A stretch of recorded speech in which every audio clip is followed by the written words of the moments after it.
May the words of my mouth and the meditations of our hearts be acceptable in your sight, O God, our strength and our Redeemer. Amen.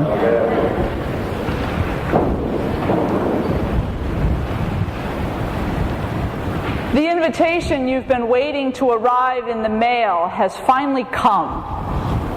You've met this really interesting person, and you've been hoping to get a chance to talk with him furder. And you open up your mailbox one day and there's an invitation to dinner at his home. And you're very excited to get the chance to sit down with this gentleman. And so you get ready to go and you get dressed up and you put on your good clothes and you bring a bunch of flowers and you show up for dinner. And your host welcomes you into his home and says, "I'm so glad to see you. Please have a seat at the table." And so you sit down. And then you start to look around the table. And the person sitting next to you on one side is clearly a homeless man who smells of alcohol and body odor and has all of his belongings sort of stuffed underneath his chair. And the person sitting next to him looks like she's probably a drug addict. She can't really string two sentences together and seems to be really shaky and uncertain of what's going on. And the person next to her is a migrant worker who doesn't speak any English and looks down at his plate and doesn't speak to anybody. And then on your other side is a woman who everyone knows is on welfare and has lost all of her children to children's services. And every time she has another child, Children's Services takes that child at the hospital before she even has a chance to bring it home. Now, I suspect if any one of us sat down at that dinner table, we'd look around and think, how can I get out of here?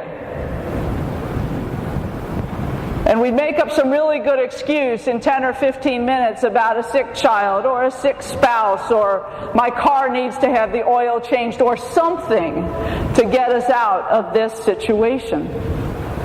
Well, this is exactly the situation the Pharisees found themselves in this morning's gospel lesson. The Pharisees and scribes are gathered around the leader of the people. They had been eating with Jesus. And now Jesus has invited all of these other people, sinners, clearly notorious sinners, to sit at table with him. And if you remember, table fellowship was very rigid in Jesus' time. You only ate with the people that were of your same social standing. Men only ate with men. Women ate with women. Children ate separately. You would never have invited someone to your home that you did not think was of your same social standing. And so the Pharisees and the scribes are grumbling, look at this man. He should not be eating with these people. But Jesus reminds them of something.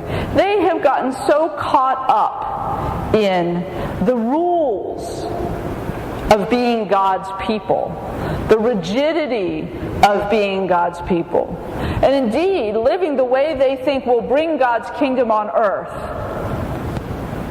And what Jesus says to them this morning is, you've missed the reality of God's kingdom.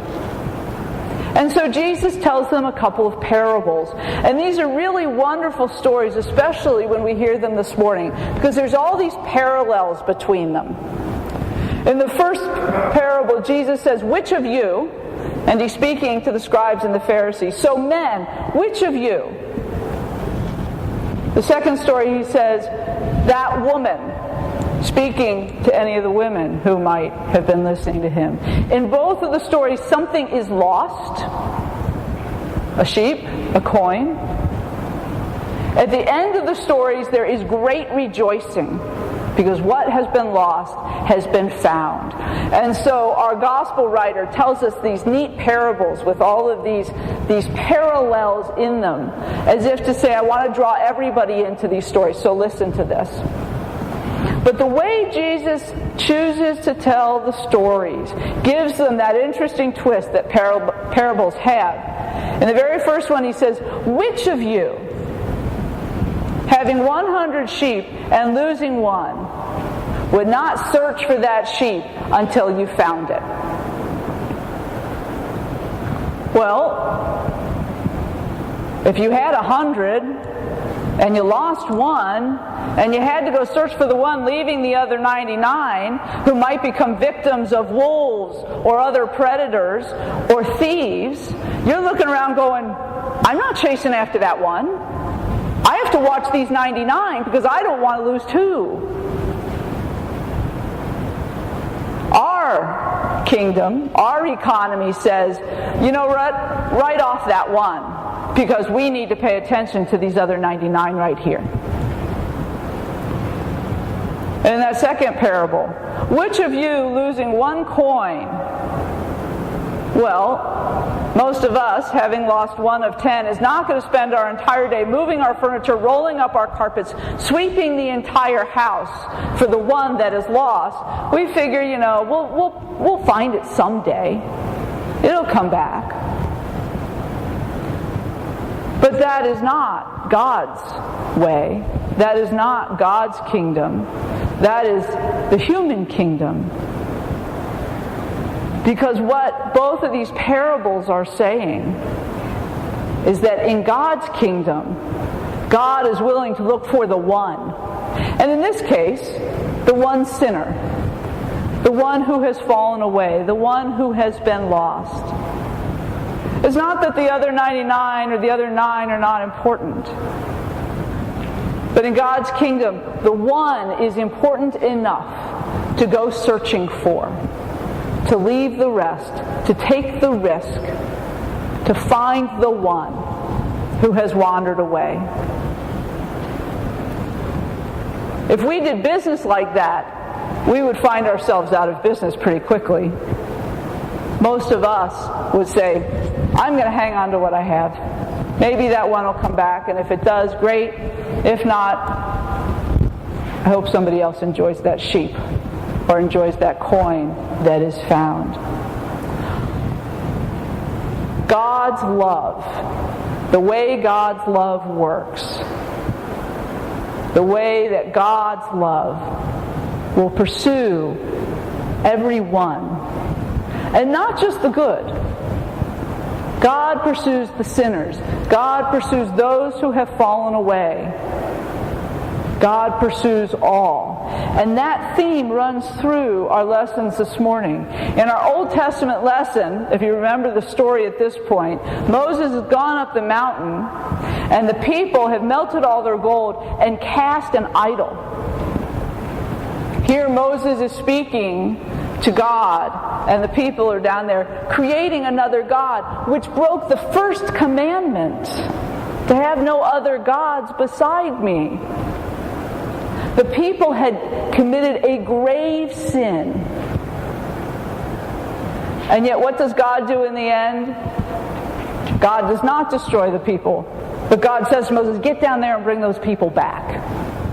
They've sinned, but there is still room for them in my kingdom.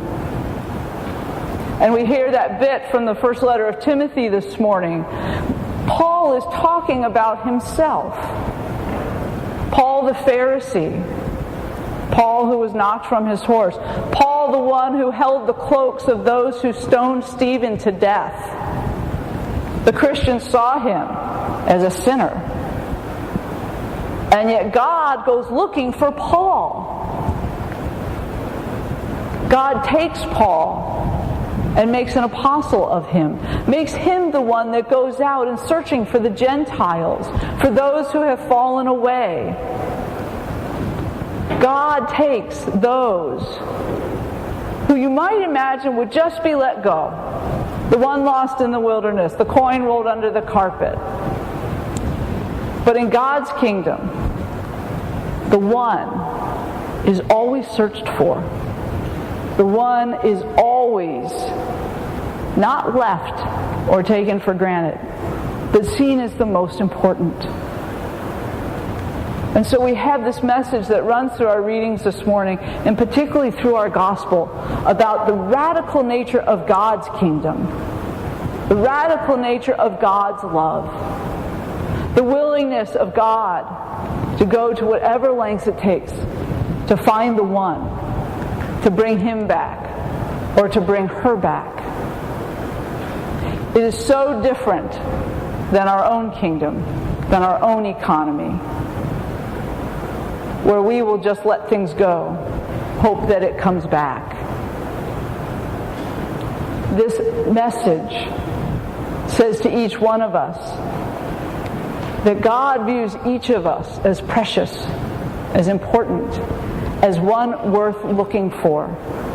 Whenever we fall away, God will always come looking, because that brings God's kingdom in.